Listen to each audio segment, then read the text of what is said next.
Ringwood Manor was the center of the colonial era iron mining industry, and we're going to visit one of the earliest mines, possibly the earliest mine in these mountains, the Hope Mine.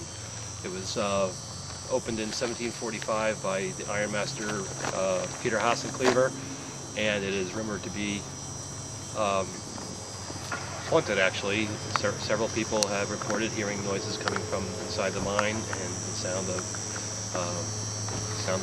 workers deep in the mine, and even noted historian and archaeologist Edward Lennox reported seeing a human hand and head emerge from the water of the mine. And we're not talking about some sort of wacko here. We're talking about a respected historian and archaeologist.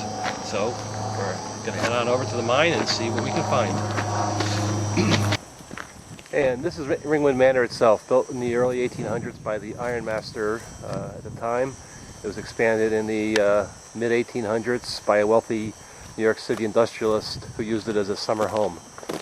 If this was his summer home, could you imagine what his real home looked like? Now these are creepy. Oh, those are supposed to be like harpies, aren't they? Because they have the head and body of a woman. Those are from mythology. Hey, it's like David Bowie's Diamond Dog. Yeah, kind of.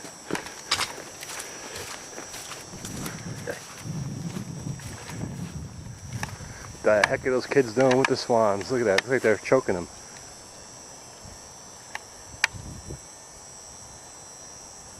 We're coming up here to where what were once the gates to Columbia University in New York City in the 1800s. These were the entrance gates to the university, and for some reason they were moved here to the Ringwood Manor estate and sit here basically in the middle of a field, as you can see.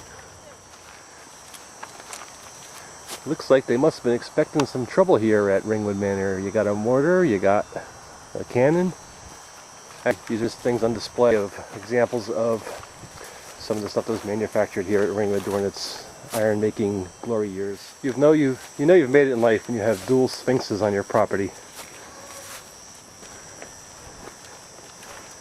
Two more of these hideous things.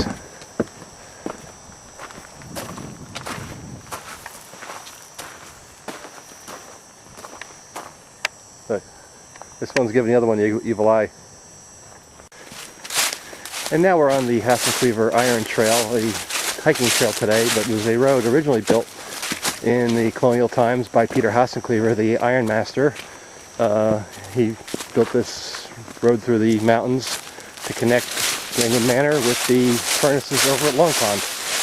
It's Long Pond is about 4 or 5 miles from here as the crow flies, and the road winds through the mountain. The road was lost to time for many years, and rediscovered about 10 years ago by local historians who poured over period maps and records and just did a lot of legwork walking through the woods, and eventually found the original route. And it was turned into a hiking trail in 2004, and now it's a nice walk through a historic area. You can see Mount Hope. Our destination lies on the northeastern slope of Mount Hope, and on the southern slope is Peter's Mine, which was an equally old mine, much larger, and Peter's Mine actually was in use throughout the 1800s, and it was reopened by the United States government to supply iron for the war effort during World War II. And now we're crossing the power line cut, and you can see Mount Hope directly in front of us. And now we're on the road to Hope Mine. As you can see, it's a fairly well-maintained dirt road. It's used by the power company to service the power lines, and by the locals to ride their ATVs. Alright, we're getting pretty close to the mine now. This is our third visit here. The first visit, we actually couldn't find it after an hour or so of searching. The second time, we actually did find it, but we couldn't hear any of the so-called ghostly sounds because there was a lot of water dripping into the mine from melting snow. So this is our third visit. And here's the road that leads right up to Hope Mine. Road to Hope. And here you can see a bit of an old slag pile from the mining operation.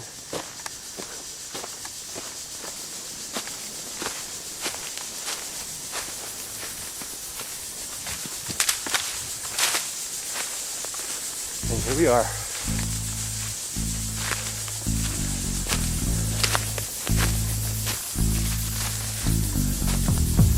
It was fenced off by the state many years ago for safety reasons.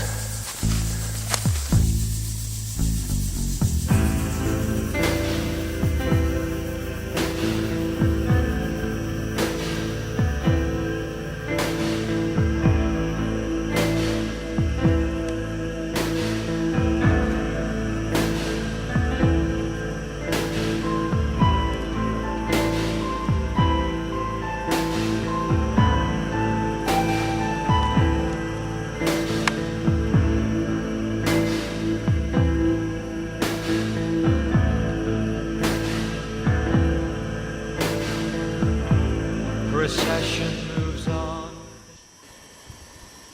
Unfortunately, it's a little windy, so gotta come here like on a real still day, I think. In the summer. Yeah. Okay, I'm freezing. Okay. So ends our third journey to Hope Mine. No evidence of the haunting to be found.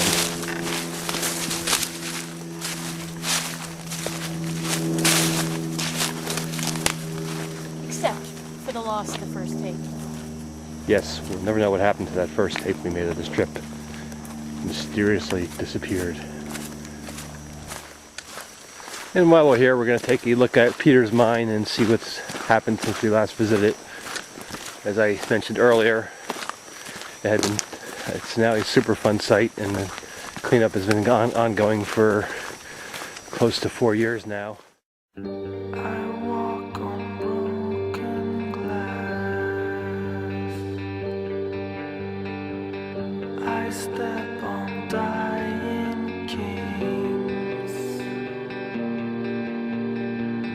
I see their bags are packed with cuts of mirrors. I walk on broken glass. I walk on broken glass.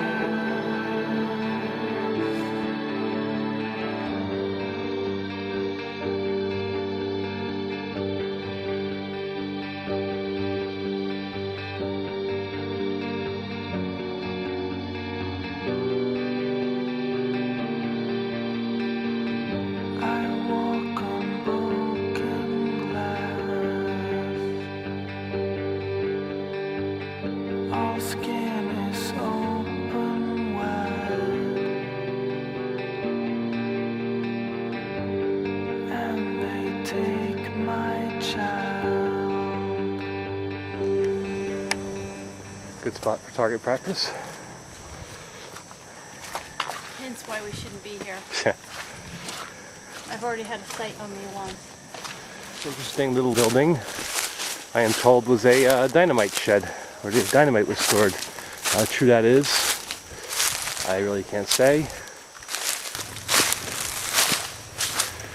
And this supposedly was the attic for Peter's Mine. It was blown shut, blasted shut, when operations were ceased at the end of World War II. And now it's just a water-filled pond. Well, water and who knows what else in there. Anyways, the mine extended underneath the ground and right below Mount Hope. And here's a little interpretive sign of the trail. We're over here, where it says, "You are here." Hope Mine was up here a ways, right about there, where we were just before moments ago at Peter's Mine. Is this 10 and 11 area right here, and the trail continues through the forest using the old road bed for much of the way. over to Long Pond Furnace area, which is over here. And back to the safety of our car. Ta-da!